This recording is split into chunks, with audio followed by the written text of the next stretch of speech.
ਅਗਲੀ ਖਬਰ ਵੱਲ ਚੱਲੀਏ ਤੇ ਨਾਰਦਰਨ ਕੈਲੀਫੋਰਨੀਆ ਦੇ ਵਿੱਚ ਰੇਨ ਆ ਰਹੀ ਆ, ਮੀਂਹ ਆ ਰਿਹਾ ਹੈਗਾ ਅਗਲੇ ਹਫ਼ਤੇ।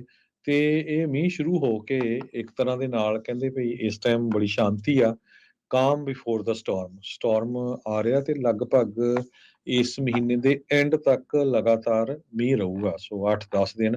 ਕਈ ਏਰੀਏ ਦੇ ਵਿੱਚ ਤਾਂ ਇਹ ਦੱਸਿਆ ਗਿਆ ਵੀ 5 ਇੰਚ ਤੱਕ ਮੀਂਹ ਪਊਗਾ।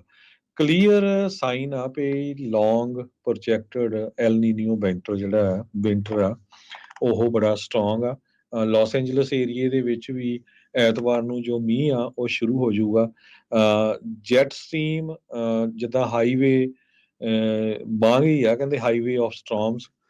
ਡੇਵਿਡ ਸਵੀਟ ਜੋ ਨੈਸ਼ਨਲ ਵੈਦਰ ਸਰਵਿਸ ਮੀਟਰੋਲੋਜਿਸਟ ਹੈਗੇ ਆਕਸਨਰਡ ਦੇ ਵਿੱਚ, ਉਹ ਕਹਿੰਦੇ ਆ ਵੀ ਨੈਸ਼ਨਲ ਵੈਦਰ ਸਰਵਿਸਿਜ਼ ਨੇ ਇਹ ਫੋਰਕਾਸਟ ਕੀਤਾ ਆ ਆਉਣ ਵਾਲੇ ਲਗਭਗ 10-12 ਦਿਨ ਲਗਾਤਾਰ ਜੋ ਮੀਂਹ ਆ ਉਹ ਕੈਲੀਫੋਰਨੀਆ ਦੇ ਨਾਰਦਰਨ ਹਿੱਸੇ ਦੇ ਵਿੱਚ ਵੀ ਤੇ ਸਦਰਨ ਕੈਲੀਫੋਰਨੀਆ ਦੇ ਵਿੱਚ ਵੀ ਕਾਫੀ ਜ਼ਿਆਦਾ ਪਊਗਾ ਤੇ ਕਈ ਏਰੀਏ ਤੱਕ ਜਿਹੜਾ ਆ 5 ਇੰਚ ਤੱਕ ਮੀਂਹ ਜੋ ਪਊਗਾ।